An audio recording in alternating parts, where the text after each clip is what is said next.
घर से मैं जो लंच लेके आया था वो खाया था, लेकिन अब सब तो कीने मैकरोनी मंगाई है तो खुद ही खाए जा रहे हैं। मैं सुलानी मार में वीडियो बंद करता हूँ, मैकरोनी खाता जल्दी। दोस्तों जाना आ गया तो टेस्ट चेक करना स्टार्ट करते हैं। टेस्ट मैंने पकड़ ली है, पेन निकालते हैं, टेस्ट चेकिंग स्टार्ट करते हैं। जी रेड पेन निकाल ली है, अब टेस्ट चेकिंग स्टार्ट करते हैं। आप देखिए मैंने ऐसे चुटकी में सारे टेस्ट चेक कर, देखिए सारे टेस्ट चेक हो चुके हैं। ये देखें ज़रा, एक चुटकी के अंदर मैंने सारे टेस्ट चेक कर लिए अजान नंबर भी लगा दिए और साथ अजान नंबर भी लगा दिए। देखिए उसके ऊपर लगे हैं यहाँ पे दोनों ने मिलके। जी दोस्तों टेस्ट हमने चेक कर लिए, अब दुकान पे जाते जाके सब्जी लेके आते हैं। चेक हो गया, अब चलते हैं दुकान पे जा रहे हैं, सब्जी लेके आते हैं। हमसे मिलते हैं फिर टेस्ट सब्जी लेके। बिस्मिल्लाहिर्रहमानिर्रहीम, अस्सलाम वालेकुम दोस्तों, क्या हाल चाल? ठीक है, उम्मीद करता हूँ सब खैरियत से। मतलब आज का व्लॉग करते हैं स्टार्ट। तो आज का जो व्लॉग है मतलब जो है एक बड़ा ही मज़ेदार व्लॉग है, कुछ एक्टिविटी बेस पे है। तो उससे पहले जो मेरे चैनल को सब्सक्राइब नहीं किया सब्सक्राइब कर दें, बेल आइकन बटन को प्रेस कर दें और ताकि मैं नोटिफिकेशन आपको मिलते रहे और मज़े की वीडियो भी आपको मिलते रहे। और जो मेरी वीडियो को फर्स्ट टाइम देख रहे हैं वो पिछली वीडियो पे जाएँ, सारी वीडियो देखें, आपको मतलब बहुत मज़े की ना मज़ेदार वीडियो वहाँ मिलेंगी। आज मौसम से मौसम बहुत अच्छा है। आज मैं निचले फ्लोर पर वीडियो बना रहा हूँ जहाँ हमारा वो सेहन है, टेरेस है। ये देखिए धूप नहीं निकली भी, कितना शानदार मतलब मज़ेदार व्यू है। धूप नहीं है, हल्की हल्की से, लेकिन साथ हवा भी हल्की हल्की चल रही है। बड़ा मज़े का व्यू है। तो मैं क्या चले आज यहाँ से वीडियो बनाते हैं और ऑडियंस को सब्सक्राइब करना, यहाँ से व्यू करते हैं अपनी यहाँ से व्यू दिखाते हैं अपनी वीडियो का, ठीक है। तो आज के व्लॉग में हमने करना है अपनी मदर के साथ प्रैंक। वो प्रैंक क्या है कि साल भाई को ना स्मोकिंग कहेंगे वो करें, तो स्मोकिंग प्रैंक जो अपनी मदर के साथ करेंगे। मदर से उनको थोड़ा एंटरटेन करेंगे। पिछले काफ़ी दिन से बस स्ट्रेस में गुजरे हैं, परेशानी में गुजरे हैं, तो मैं क्या चले फैमिली में थोड़ा बहुत ना एंटरटेन भी किया जाए। तो लेकिन उस एंटरटेन से पहले मैं आपसे ना कुछ अपनी एक मेमोरी शेयर करता हूँ। तो उसको देखने से पहले मेरी मेमोरी जो है वो एक आप सुने, उसके बाद मैं आपको सामने देख हम ना इंटरटेन जो किया वो करवाएंगे आपको। वो मेमोरी की आपको पता है कि मैं मतलब क्वांटम साइंस अकेडमी में पढ़ाता हूँ। तो आज से पूरे 2 साल पहले मेरा एक स्टूडेंट था 10th क्लास का, क्वांटम साइंस अकेडमी में बायो का स्टूडेंट था। तो मैं क्लास में पढ़ा रहा था। उस बच्चे को पोइट्री से बहुत लगाव है, जुनून की हद तक उसको लगाव है। तो वो मेरी इंग्लिश के लेक्चर में ना पोइट्री लिख रहा था या पढ़ रहा था, कुछ ऐसा सीन कर रहा था। मुझे जब इल्म हुआ तो मैंने उससे वो पोइट्री भी छीन ली, उसकी मैंने खूब पिटाई धुलाई भी की। तो वो पोइट्री मैंने अभी तक सेव रखी हुई है। वो मेरा उस क्लास का बैच का स्टूडेंट है, जिस क्लास के बैच के मैंने बच्चे के आपके साथ वो अपनी वीडियो शेयर किया ना, व्लॉग शेयर किया है उसकी डेथ का, जो यंग एज में जो वो जिसकी डेथ हो गई थी। तो जिसने नहीं देखा वो उस व्लॉग के देखे, उसको मैं आपको एक पिक्चर शेयर करता हूँ। तो आप उस पिक्चर से उसको वो मेरा जो है वो टाइटल देखें और मेरी वीडियो के अंदर व्लॉग के अंदर उसको सर्च करें, उसको देखें, ठीक है। तो उसी व्लॉग का वो उस व्लॉग कह रहा हूँ उसी सेशन का वो बच्चा था, तो वो पोइट्री कर रहा था। तो ये मैंने उसकी पिक्चर शेयर कर दी, उसको देखें आप दोस्तों। तो ये मेरा वो स्टूडेंट था जिसका मैंने आपको थंबनेल शेयर किया है कि इसकी डेथ हो गई थी, इसी के बैच का वो बच्चा था। तो उस जब वो पोइट्री कर रहा था मतलब वो क्लास बहुत ज़हीन भी थी, मतलब मुझे इस क्लास पे प्राउड भी है। उस क्लास के बच्चे बहुत मतलब होनहार तालिब इल्म थे, ज़हीन बच्चे थे, मतलब काफ़ी कॉम्पिटेंट बच्चे थे वो।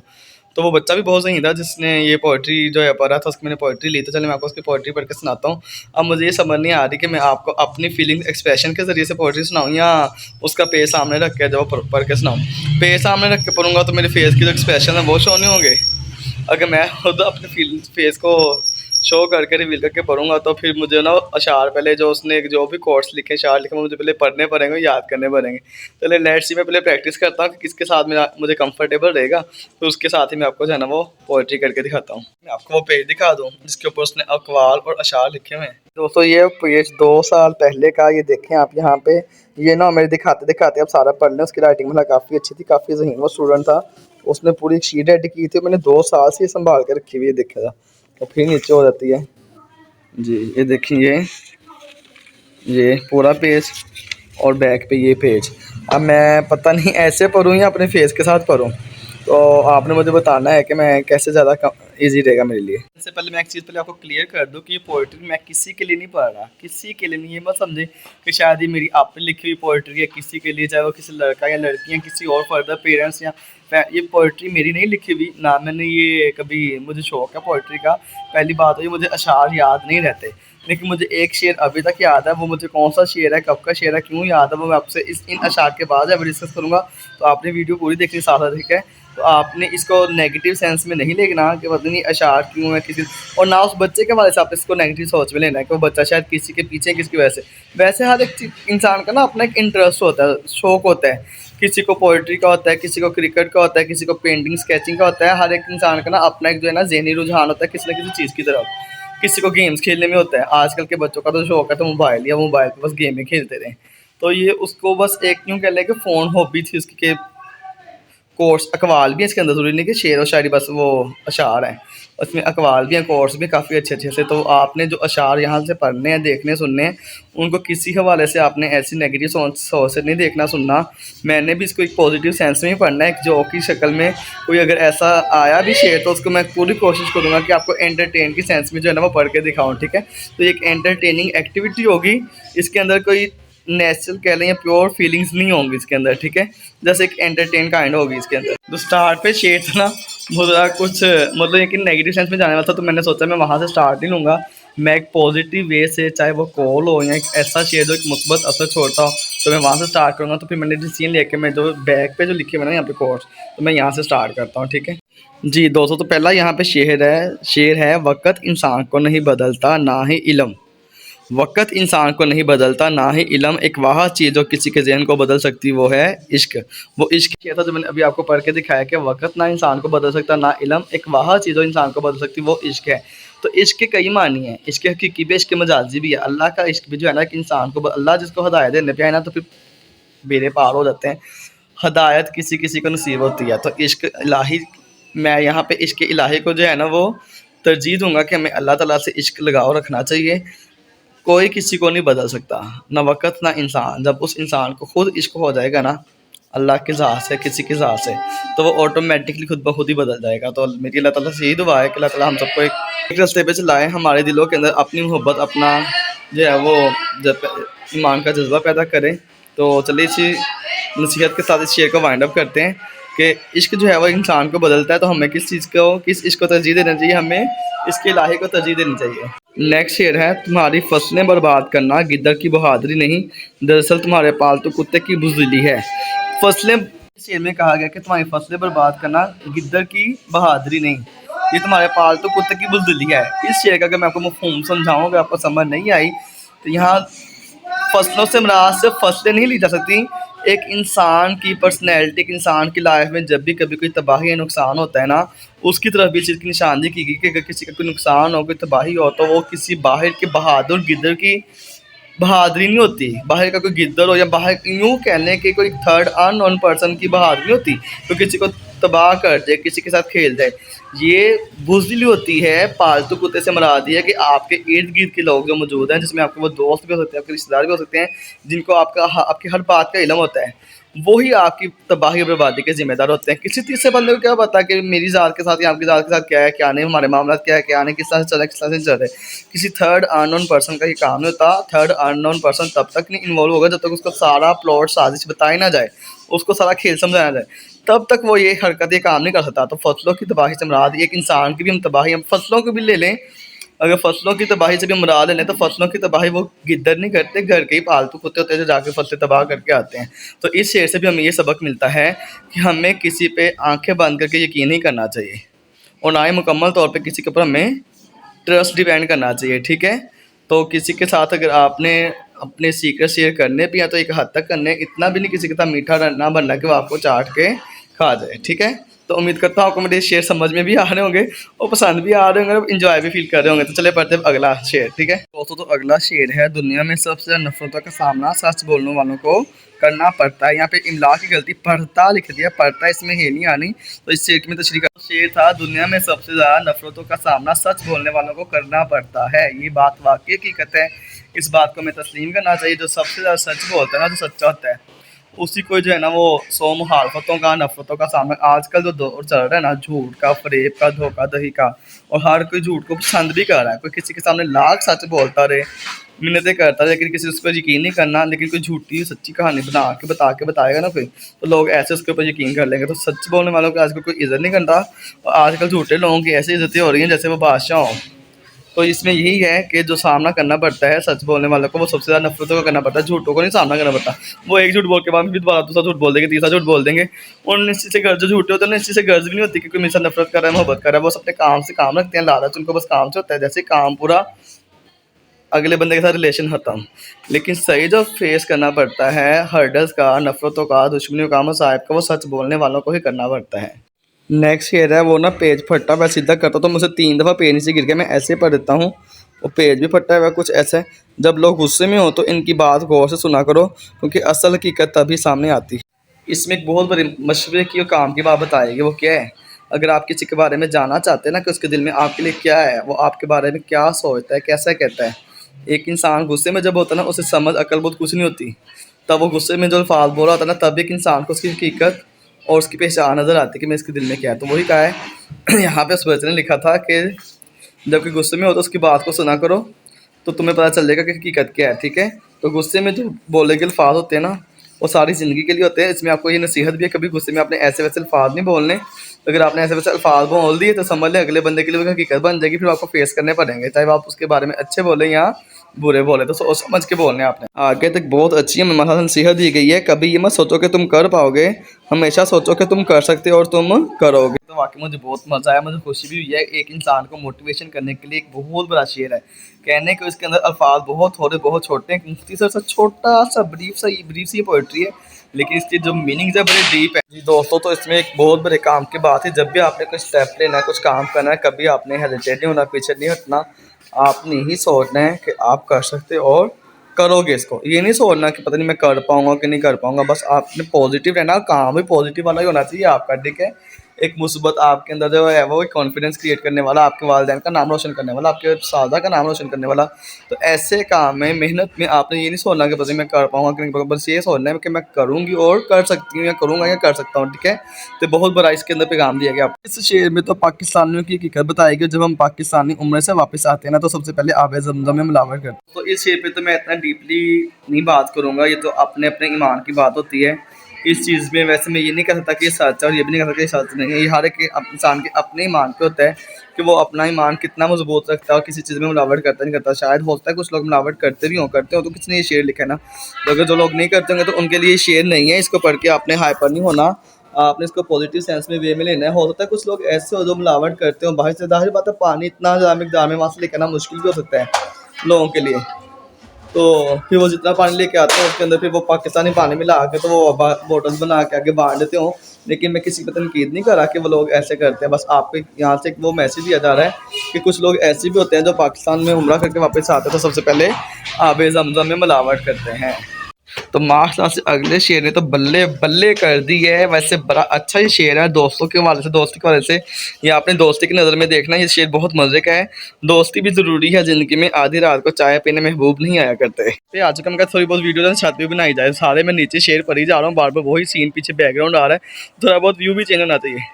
तो वाकई ये बात मैं खुद अगर आपसे अपनी एक ज़ाती राय से बारे में बताऊँ ना, दोस्ती जो है ना बड़ी मजबूत होनी चाहिए। मोहब्बत से ज़्यादा ज़रूरी दोस्ती है। दोस्ती जैसा कोई रिश्ता मैंने नहीं देखा अभी तक। बड़ी मिसालें हैं दोस्ती की, मुसीबत दोस्ती में मोहब्बत होनी चाहिए, ना कि मोहब्बत में दोस्ती होनी चाहिए। हमारे प्यारे नबी हज़रत मोहम्मद और हज़रत अबू बकर सदीक़ की दोस्ती कितनी बड़ी, बहुत बड़ी बात है, ये बड़ी बेमिसाल दोस्ती है। हज़रत अबू बकर सदीक़ को उस दोस्ती में इतनी, हालांकि रिश्ता देखें, रिश्ता क्या था, हज़रत मोहम्मद सल्लल्लाहु अलैहि वसल्लम जो है वो हज़रत अबू बकर सदीक़ की बेटी के शोहर थे, दामाद थे। मतलब यानी कि अबू बकर सदीक़ हुज़ूर पाक के ससुर थे, हुज़ूर पाक उनके दामाद थे। लेकिन दोस्ती का रिश्ता, एज भी देखें, एज का डिफरेंस कितना है। वो नबी, वो एक सहाबी, वो दामाद, वो ससुर, एज का भी हर चीज़ का कितना गैप है। लेकिन क्या है, दोस्ती। और दोस्ती इतनी मजबूत है, अबू बकर ने हुज़ूर पाक के लिए कितनी कुर्बानियाँ दी माला से। तो देखिए मैं इसको आपको एक मुस्बत अंदाज में समझा रहा हूँ, मैं एक नेगेटिव सेंस में नहीं जा रहा कि मतलब दोस्ती का रिश्ता जो है ना वो सब रिश्तों से आगे लाजवाल है महला से। दूसरी दोस्ती की मिसाल दूँ रसूल पाक हज़रत अली की। दोनों का एज डिफरेंस भी काफ़ी ज़्यादा। जब हुज़ूर पाक ने तबलीग करना शुरू की, अली बहुत छोटे थे, बचपन में बच्चों में उन्होंने इस्लाम कबूल किया है। लेकिन रिश्ता क्या, चचा ज़ात, पहला रिश्ता, दोनों एक दूसरे के चचा ताया के बेटे। रसूल पाक हज़रत अली के ताया के बेटे और अली रसूल पाक के चचा के बेटे। और उसके बाद का रिश्ता हज़रत अली रसूल पाक के दामाद और रसूल पाक हज़रत अली के ससुर। मतलब इतने ज़्यादा रिश्ते भी हैं, लेकिन उन तमाम रिश्तों में सबसे बड़ा रिश्ता कौन सा, दोस्ती का। दोनों ने एक दूसरे के लिए दोस्ती के लिए क्या किया, बहुत कुछ किया दोनों ने, यानी कि। तो यहाँ पे मैं आपको यही बात, शेर चाहे नेगेटिव मीनिंग दे रहा हो, लेकिन मैं आपको उसको पॉजिटिव वे में कन्वे करना चाह रहा हूँ, आपको समझाना चाह रहा हूँ कि दोस्ती का जो रिश्ता है ना, दोस्ती भी ज़रूरी है ज़िंदगी में। आधी रात को गम सुनने या चाय पीने महबूब नहीं आया करते, तो महबूब को पीछे गोली मारे दो, है भी तो उसको बायकाट कर दें। लेकिन दोस्त अगर लड़का है तो अपने लड़कों के साथ दोस्ती करे, लड़की है तो अपनी सहेलियों के साथ दोस्ती करे। लेकिन दोस्ती भी एक हद तक, इतनी ज़्यादा नहीं कि घर के मामलात में दखलंदाजी हो। एक इंसान की दूसरे इंसान की ज़ात तक बस दोस्ती होनी चाहिए, घर के मामलात में डिस्कस होने चाहिए इसके अंदर। अपनी ज़ाती मसाइल जो हैं पढ़ाई के हैं जो वो डिस्कस करें। अगर एक प्रोफेशनल लोग अपने पेशे की डिस्कशन करें। कोई भी लड़का लड़की लड़की आपस में घरेलू मामलात की डिस्कशन ना करे, कल को वही ब्लैकमेलिंग में बातें आती है। ये भी बहुत बड़ा मैंने आपको मशवरा दिया आज के इस शेर में। दोस्ती रखें अपनी ज़ात की हद तक, ठीक है, ताकि कल को पछतावा भी ना हो आपको। शुक्र है पहला पेज तो मुकम्मल हो मेरा था, आधे घंटे की वीडियो तो यहीं पर जानी, पहला पेज मुकम्मल हो गया। मैं जल्दी कोशिश करता हूँ आपको शेर पढ़ के सुनाने की, ये ना हो मेरा घंटे का व्लॉग यहीं बन जाए और आप बोर हो जाए मेरा व्लॉग देखना बंद कर दें। चलें अगला शेर है, आपको मैं अगर इसकी पिक्चर दिखाऊं, शेर को मैं सिर्फ पढ़ूंगा, इसको मैं इतना एक्सप्लेन नहीं करूंगा, लेकिन ये है कि इसको भी पॉजिटिव वे में हम ले सकते हैं। मर्द को औरत का हुस्न उसका जज्बा मुतासिर करता है। जी दोस्तों, इस शेर को हम पॉजिटिव सेंस में ले सकते हैं। मुझे याद नहीं किसी मुल्क का एक बादशाह था, जर्नेल था, क्या था, नेपोलियन था, जिसने कहा था कि आप मुझे अच्छी माएँ दें, मैं आपको अच्छी नस्लें दूंगा। यानी कि किसी कौम की माएँ जो हैं वो एक अच्छी नस्लें पैदा करती हैं, अच्छी माएँ। तो यहाँ पे हम औरत को किसी नेगेटिव सेंस में लेने की बजाय किसी पॉजिटिव सेंस में भी ले लेना, माँ की शक्ल में, वालदा की शक्ल में, बहन की शक्ल में, आपके किसी और रिलेशन जो है वो दादा दादी। मर्द को औरत का हुस्न नहीं उसका जज्बा मुतासिर करता है। एक औरत ही है जो एक मर्द को बदल सकती है, ठीक है।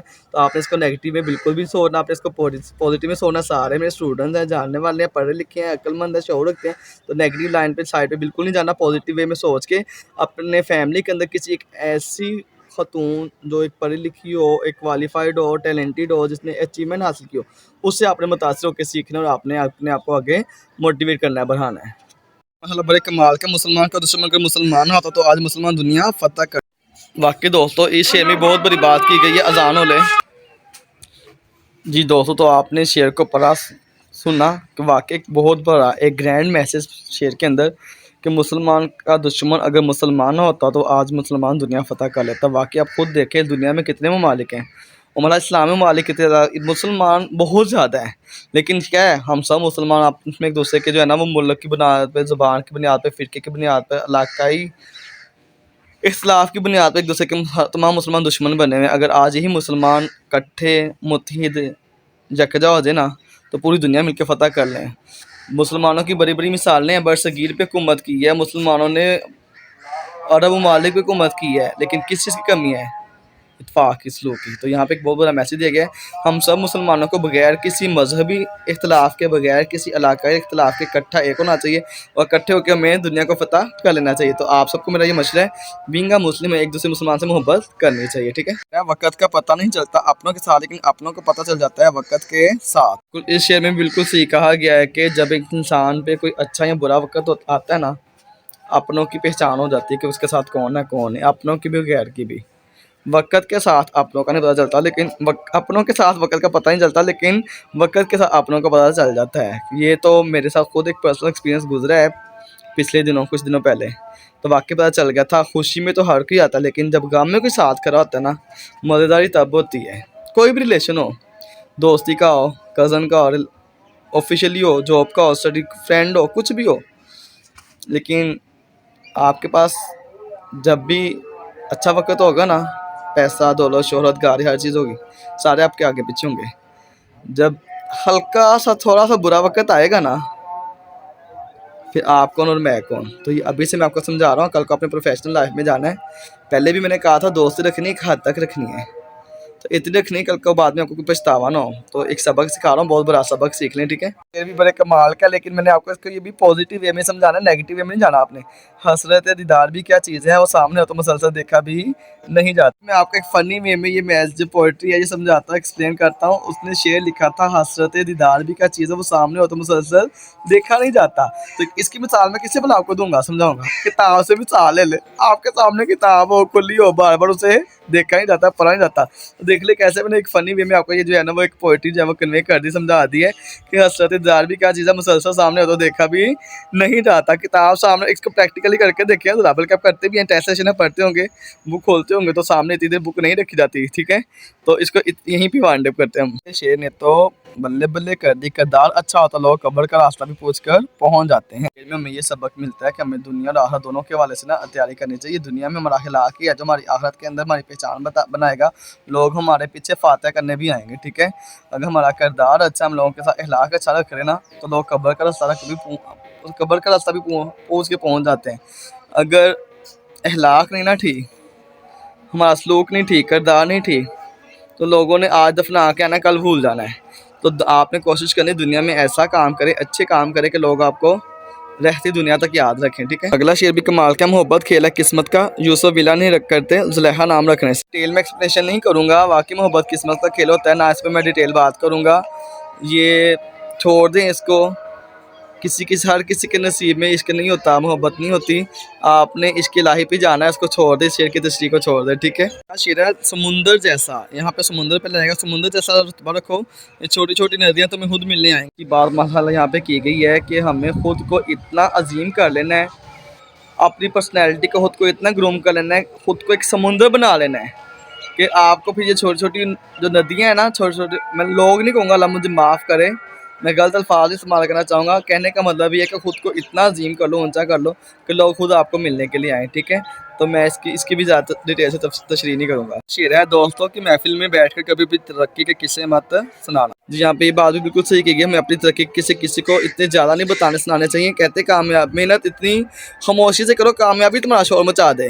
तो दोस्तों की महफिल में भी बैठ के आपने अपनी कामयाबी के तरक्की के किस्से मत सुनाना, लोगों की नज़र लगती है, खा जाती है, लोग जेलसी फील करते, लोग माशाल्लाह भी नहीं कहते। तो अपने आप की हिफाजत बचाव भी आपने खुद ही करना है। अगला शेर ना मैंने पढ़ा ना मैं उसकी तशरीह करनी, आप खुद ही पढ़ लें यहाँ से पिक्चर से, और मैं उससे नीचे वाला पढ़ता हूँ। ऊपर वाला शेर है वो मैंने नहीं पढ़ना, नीचे वाला है, मनपसंद शख्स का नाम मिलना इंसान को ज़िंदगी बना देता है। ये दोनों शेर की तशरीह आप खुद ही कर लें। ये अशार शिकवा और जवाब शिकवा पे हैं, जैसे भी हैं पॉजिटिव वे में सुने, समझें और इंजॉय करें मेरे साथ। बस मेरा पर्पस एंटरटेन करना है आपको, ठीक है, एंटरटेन होना है आपने। अजान फिर शुरू होगी, अजान सुनते उसके बाद पढ़ते हैं। तो अगले अशार हैं, एक जनाजे की हाथी सारा जहां निकला, एक वो न निकला जिसकी हाथी जनाजा निकला। ये शिकवा था, आगे से जवाब भी शिकवा है, जवाब दिएगा शिकवे का, ए सनम मैं कैसे आता तेरे जनाजे के पीछे, मेरा अपना ही जनाजा था तेरे जनाजे के पीछे। आगे बढ़ते हैं। इंसान को बीमार कर देने वाली चीज़ों में से एक चीज़ दोस्तों की जुदाई भी है। वाकई दोस्तों की जुदाई जो है ना बड़ी मिस करती है। दोस्त ही होते हैं, दोस्ती जैसा रिश्ता कोई और नहीं है जितना दोस्त की कोई जगह ले सकता है। मर्द इतना सख्त होता है कि बाप की वफ़ात पर भी नहीं रोता, और ये औरत ज़ात उससे भी रुला देती है। वाह वाह काफ़ी अच्छा शेर है ये। अपना रुख सूरज की तरफ करो, सब साए पीछे रह जाएंगे। वाह ग्रेट, बहुत अच्छा मैसेज है इस शेर के अंदर, कॉल के अंदर बल्कि, यानी कि। उसके बाद नेक्स्ट है, मर्द पूरी दुनिया फतह करने के बाद भी अपनी मनपसंद औरत के सामने सर झुका लेता है। छोड़ें इसको, हम इतना डीपली नहीं लेते। इंसानी फितरत ये भी है कि बारिश ख़त्म हो जाए तो छतरी बोझ लगने लगती है। वाकई सही बात है कि जब तक ये मतलब ये इस कॉल में ये मतलब वाला मैसेज समझाएगा कि जब तक मतलब होता ना तब तक वो चीज़ तकलीफ भी ना बड़ी पुरसकून लगती है, लेकिन जैसे मतलब पूरा हुआ ज़रूरत पूरी तो वो चीज़ जो हमें सुकून पहुंचा रही थी वो भी क्या लगती है बहुत। जैसे ये है कि बारिश हो रही हो, छतरी हम हाथ से पकड़ते हैं तो पुरसकून महसूस करते हैं, लेकिन जैसे बारिश ख़त्म होती है तो वही छतरी हमें हाथ में पकड़ी हुई क्या लगती है, बोझ लगती है। तो ये इंसानी फितरत ये भी है कि बारिश ख़त्म हो जाए तो छतरी बोझ लगती है। अगला शेर है, अगर मर्द अमीर हो तो उसके मुँह से निकली हुई शायरी भी गाली लगती है। हम इस पर भी नहीं जाते हम। अब आगे है, हर आने वाला दिन हमें ये बताता है कि हम पहले कितने बेवकूफ़ हुआ करते थे। मर्द को ये ज़ेब नहीं देता कि वो औरत पर फना हो जाए। बिल्कुल सही बात ये है जी। अगर फना होना है तो अपने वालिदैन अपनी माँ से हो, ठीक है। अगर तुम किसी चीज़ का ख्वाब देख सकते हो तो उसे हासिल भी कर सकते हो। ख्वाब भी कोई देखता है, हर कोई नहीं देखता। वाकई सही कहा गया है, अगर ख्वाब देखते ना तुम उसको हासिल भी कर सकते हैं। इन लोगों के लिए कामयाब हो जो तुम्हें नाकाम देखना चाहते हैं। इंशाअल्लाह ताला आप सब ने कामयाबी हासिल करनी है, और ख़ास तौर पर उन लोगों के लिए जो आपको नाकाम देखना चाहते हैं। अक्लमंद उस वक़्त नहीं बोलता जब तक महफिल में खामोशी नहीं होती। बहुत बड़ा मैसेज के अंदर भी हमें जो है ना वो जब तक मौका ना हो, इजाज़त ना हो, तब तक हमें ज़ुबान नहीं खोलनी चाहिए, हमें नहीं बोलना चाहिए। तो वो देखिए सूरज का व्यू, कम रोशनी है, हवा चल रही, मतलब कितना अच्छा प्यारा मौसम है। परिंदे काएँ कर रहे हैं, मुझे तो बड़ा मज़ा आ रहा है पोइट्री पढ़ते हुए भी, मौसम को एंजॉय करते हुए भी। जी, ये पेज भी कंप्लीट हो गया। अब खोलते हैं नेक्स्ट पेज, उस पर जाते हैं, जल्दी से ओपन हो। लास्ट पेज है ये पोइट्री का। जाहिद शराब पीने दे मस्जिद में बैठकर, या वो जगह बता जहाँ खुदा नहीं। आपने पहले भी शार पढ़े होंगे मिर्ज़ा गालिब अल्लामा इकबाल अहमद फ़राज के, मस्जिद खुदा घर है पीने की जगह नहीं, काफ़ी के दिल में जा वहाँ खुदा नहीं। देखिए पहले शेर में उसने कहा कि जाहिद शराब पीने दे मस्जिद में बैठ कर, यहाँ जगह बता जहाँ खुदा नहीं। तो आगे से अल्लामा इकबाल ने कहा मस्जिद खुदा घर है, पीने की जगह नहीं, काफ़ी के दिल में जमा खुदा नहीं। अहमद फराज ने कहा फिर काफ़ी के दिल से आया हूँ मैं, ये देखकर खुदा मौजूद है वहाँ पर उसे पता नहीं। फिर वसी शाह ने बहुत सा जवाब दिया, खुदा तो मौजूद है, वाह चल रही है ना। तो खुदा तो मौजूद दुनिया में हर जगह है, तो जन्नत में जमा पीना मना नहीं। साकी फ़रूकी, पीता हूँ गम दुनिया भुलाने के लिए साकी, पीता हूँ गम दुनिया भुलाने के लिए साकी, जन्नत में कौन सा गम है इसलिए वहाँ पीने में मज़ा नहीं। इनामुल हक, शराब से आप करते हो फिर पीने से क्यों डरते हो? अगर खौफ खुदा है दिल में तो शराब जिक्र ही क्यों करते हो? हमें इसका जिक्र भी नहीं कर, पीना तो दूर के, हमें इसका जिक्र भी नहीं करना चाहिए। ये मेरी आज की पोइट्री जो मैंने आपको पढ़ के तशरीह करके सुनाई है, एक्सप्लेन करके, मैंने कोशिश पूरी की कि आपको पॉजिटिव वे में कन्वे करूँ। टाइम भी कम है तो आपको वो प्रैंक भी दिखाना है हसान भाई का, जो करना हमने। तो चलिए अब आपको दिखाते हैं हसान भाई का जो प्रैंक, स्मोकिंग प्रैंक जो वो मदद से कर रहे हैं। उम्मीद करता हूँ आपको वो भी पसंद आएगा। उसको भी आपने पॉजिटिव में नहीं लेना, और सॉरी आपने उसको पॉजिटिव में लेना, नेगेटिव सेंस में नहीं लेना। वो एक प्रैंक है, वो स्मोकिंग नहीं कर रहे। मैं किसी बच्चे को स्मोकिंग चेन नहीं बनाना चाहता, स्मोकिंग की तरफ नहीं लाना चाहता। एक प्रैंक आपके साथ शेयर कर रहा हूँ।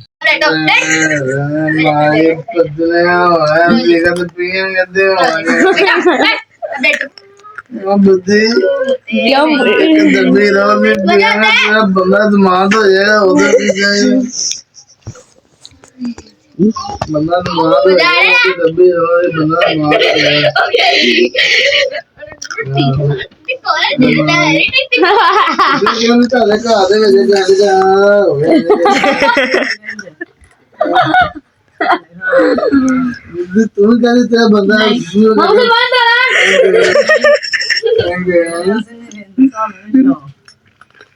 कहना ਤੁਹਾਡੇ ਘਰ ਮਾਤਾ ਦੀਆਂ ਤੀਵੀਆਂ ਪਈਆਂ ਹੋਣੇ सिगरेट की दुनिया मैं कहना कि दर्दी पी रही है थाने लगन माफी मांगा वो तो दिक्कत सही है, दंद लग रही है, सिगरेट पिएंगे तो दम नहीं लगेगी मारे नशे वाली ऐसे पता ऐसा जब नहीं मांगे पिएंगे दो रुपए कट देते